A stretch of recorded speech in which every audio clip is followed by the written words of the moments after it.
Hi guys, welcome to Programming for Fun, and in upcoming sessions we will be learning how to code with Python.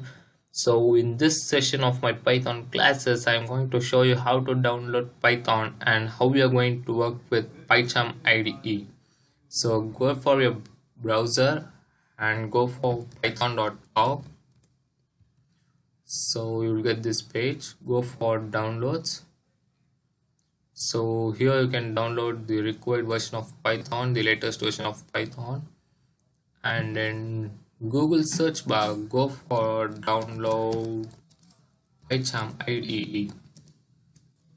So just go for PyCharm, and here you can see download PyCharm, and you can download PyCharm for your Windows, Mac or Linux, whatever it is.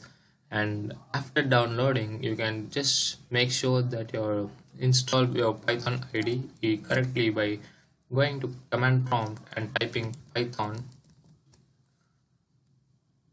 So we'll be getting this version of Python and other stuffs. So this shows that you have correctly installed Python, and in my next upcoming sessions I will teach you basics of Python, how to code with Python.